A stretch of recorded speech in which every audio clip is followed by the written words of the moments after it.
reading of Rynorum Awakening. Prologue. Civilized Space, Sector 13, Universal Year 9107. In the endless void of space, every life on every planet is a miracle. An old saying ran through Eve's mind as she smiled into closed eyes this morn. It was one her father enjoyed, said often by the head sensei here in Atreus, Machi la Valda. Eve knew not if the saying were true, never having left Tanli herself, but she did know there were parts here in Atreus that were no miracle. In fact, far from it. She opened her eyes, feeling the calm waves and water at their most settled state. With her in their little boat was Ven Riddle, her father, fishing the bay as they did every morning. On the row bench beside him was a blue metal mug filled with amber-hued kaffit. She let eyes glide toward blue skies, for they felt drawn there as they often were, dreaming of a life beyond. In the distance, on the shoreline, Tenli parakeets and squalor birds chirped their morning songs, and the first calls of Atrean vendors opening their carts sounded from distant markets. She could see strings of lights coming from the windows of the small port town, with Tanli's star far above them, an hour fresh from the horizon. Her heart felt still, nerves and muscle fibers loose and comforted. The sea was her safe space. She and her father always connected over its beauty. They'd both sit and feel as the morning cold turned to high noon's warmth without tarry. They'd admire the high cliffs and their sparkle under the sun, or they'd watch flocks of tropical birds come and go from the shoreline, listening to the cheeriness of their tunes and flaps of their wings. Today was no different. Eve heard her father take a quiet sip of kaffit and the clink of his metal mug as he set it beside him on the bench. She tugged with her right hand, for her fingers gripped a delicate string tied to a mechanical wheel on the outside of the boat near the water's surface. The string reached down into the sea of June, which were ever so still today. She looked down into the deep blue, sparkling as if the very rays of morning's beauty danced in the water. Ven spoke over the quiet. "Don't lean too far." Eve finished the joke, having heard it many times. "You might fall in." "Hey!"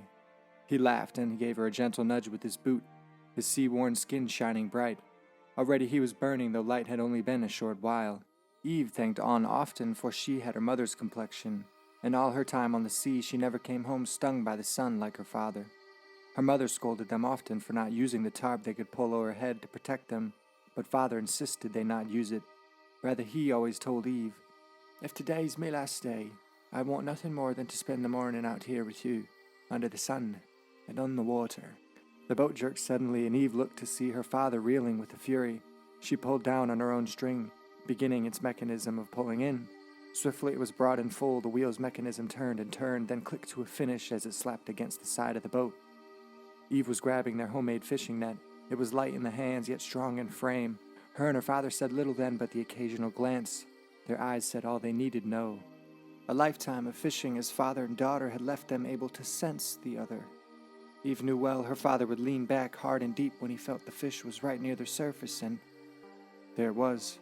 Ven Riddle yanked back on his fishing rod, tipping hard, nearly sending his trusty mug off the bench. Eve leapt to her feet, dipping the net almost up to her hand's grip. There was a flurry of fighting thrusts from beneath the water. Mist was sent into her face. She struggled to rip the net out. It was a heavy weight, but already in her heart she knew what it meant. "Another gully!" she yelled over the chaos of wrangling. The words echoed all the way to the cliffs that lined the hangar bay on shore. He spoke with glee.